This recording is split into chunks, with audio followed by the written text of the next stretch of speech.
Hi guys, today is topic number 7 and today's topic is going to be a little bit different. It's going to be definite right versus definite wrong. Now in today's world I can say that many things is more of a democratic decision. Many times as long as many people approve it, that thing is considered as a right. And as long as everybody doesn't do it, it's considered as abnormal or so-called wrong. However, can we really definitely say is there a definite right or wrong? Well, it really depends on what you're looking at. Let's take it academically from the start. Now, academically in school, we learn a lot of theories, especially when you learn math and science. There's lots of definite. Definite is quite often used in math and science if I think back. Just like 1 plus 1, definitely 2. 2 plus 2, definitely 4. And if you take about science, things expand when they're hot and contract when they're cold. Definitely right.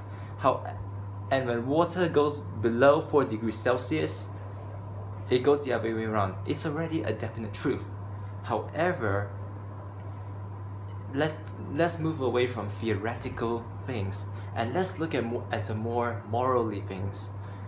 Now you see that generation by generation social norms actually keep on changing from the traditional mindset to the modern mindset, which is why many youngsters love to compare themselves versus their parents by saying these people are old-minded.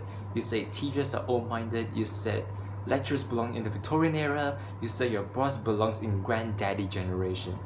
It is so normal amongst the young people. However, you cannot really definitely say this is true, because don't forget, those people who are in an older generation, they are always trying to keep up. So don't keep assuming that they are in the older generation. Yes, because people grow up there. When you're exposed to something if you're exposed to something throughout your lifetime, that sounds better.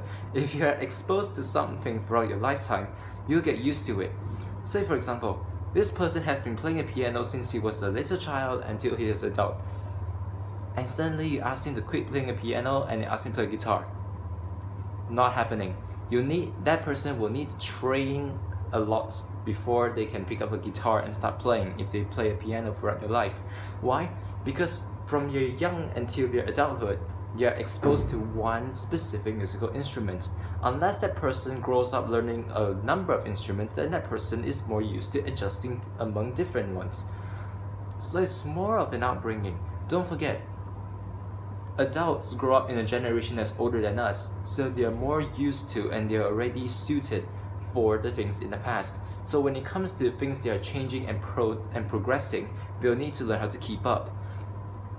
So if you say they belong in the old generation, which it's a bit true in a way, but you cannot really say that's a fact, because especially when you say adults, they're working. So especially when you're working, you cannot really be stuck in granddaddy generation. When you're working, you really have to keep up. Business is something that just keeps on updating. You miss 2 hours of information, your business is going to collapse down to the ground. Just so you know, if you guys don't really think about your parents. Which comes to the thing that many times we do neglect the fact that our adults around us are actually trying to keep up with us. There are some adults can act very young, and there are some adults who are more reluctant to change. Don't forget, it's a democratic world, as I mentioned from the start. Everybody can choose what they want to follow and what they don't want to. And of course, when I speak about the title definite right or definite wrong, it actually goes in different magnitudes. For example, you guys know that robbing a person is wrong. You all know that robbing a bank, burglarizing a house, kidnapping a person is all a definite wrong. I don't need to say that much, right? And everybody knows that but then when it comes to helping people in the modern generation, that is when it started to change from a definite right in the past to sometimes a trap. In the past, there are not many people committing crimes, so when you help people, it's quite normal to say that this person is a very nice gentleman. However, in the modern generation, people tend to use others' kind-heartedness to trick people, like send an old lady to carry a big bag of drugs, let that person help, and that person ends up in jail and not the old woman. See, nowadays helping people is no longer becoming a right because you are not knowing if that person that you're helping is going to harm you or not.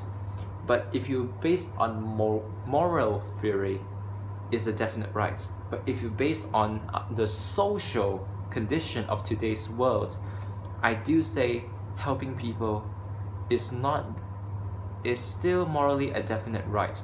However, please play smart. Don't simply help anybody. Because really, modern day people really deserve to earn an Oscar for being kings and queens at playing pitiful on the streets because they want to harm people and be criminals. And another thing that really doesn't have a definite right or wrong is about decisions. Many times there are many decisions that really don't have a right or wrong. You can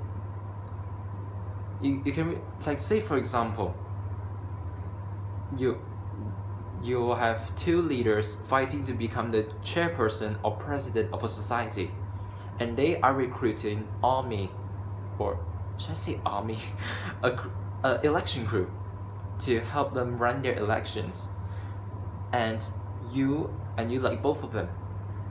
But the thing is, whichever members join which clan is really not a right or wrong, because every leader has their own style. Just like when it comes to president, you cannot really say who's right and wrong. Of course, Clinton and Trump are not my favorites, so if you ask me, helping both of them is wrong in my context. But again, no definite wrong, just for me personally is a personal wrong. Just to make it clear. See, I just made it this way. Whether that person wants to help that person or not is not a right or wrong. But if that person is helping that person commit a crime, then it's another case. So let's put criminals aside. We all know that criminal acts are wrong. But let's talk about good things. Things that are not criminal. Things that are morally okay. Like running an election to be a president of a society. You can't really say people are wrong to choose this person. Don't forget, there's a reason why you are in a different body and soul to another person. You have your own thoughts and you have your own opinions and your own views on what you think is suitable. So sometimes it's not about right or wrong, it's about whether the style or the condition suits you. So many times I see the right and wrong as a misphrased suitable or not suitable. Just like choosing a university. There's nothing wrong going to this university to study. As long as this university is suitable, then it's a right decision. Because no matter how good of a university, if you enroll yourself into a course that is not suitable for you, it's still a wrong. So if I were to answer the question, is there a definite right and definite wrong? I would say yes and no. Because this question itself doesn't really specify whether in which context. So I would just assume if we eliminate criminal acts, which is definitely wrong, and say about making decisions, what to follow or what to do or which actions to take, is basically just based on whether it suits or whether it doesn't suit. Because don't forget, a Chinese saying actually says that if a piece of rubbish is used in the right manner, then it's not rubbish. But if a useful thing is used wrongly, then it's rubbish. Let's take an example. Here I have a plastic bottle. Looks normal, right? If this plastic bottle is used correctly, like say for example, I see a homeless guy by the street.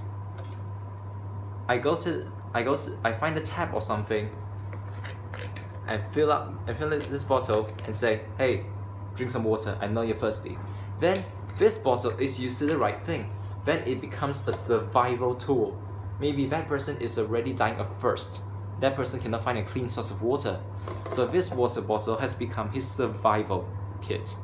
However, if you are an immature jerk who uses this bottle to randomly hit people, then I would rather you throw this bottle into the bin. Because this bottle is, if a bottle is used to hit somebody, it means it's already wrong. So see what I mean? Many times, which is why I say it's all about suitable or not suitable, which decides whether it's right or wrong. So you can't really force an idea on a person whether it's right or wrong. You can come to university to study this course, and some people say you make the wrong decision. No, maybe it's not the wrong decision, but maybe it doesn't suit you. Because everybody studies differently and different styles suit different people. So maybe this course in this university has a style that suits you, but then another university suits another person. So I mean, I don't understand why people love to pin right and wrong so specifically. Yes, it is good to draw a line between what's right and what's wrong. However, you can't really force an idea on people. It's a democratic world. There's freedom of speech, and I tell you, people will be emphasizing, it's my idea, who cares, it's my opinion. Yes, if it's others' opinion, let it be.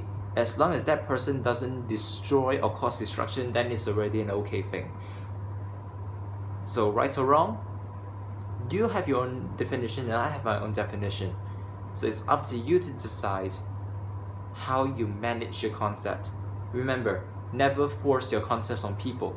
If people accept it, you have a friend. If they don't agree, then it's okay. There's too many people, and there's nobody who can satisfy everybody. So when it comes to right or wrong, remember, it's on your call. And until my next video, which you can decide you want to watch or not, I will not force you. You don't have to subscribe unless you like it. Don't leave a like unless you like it. And 12 minutes is coming up. I'll stop here and see you in my next video.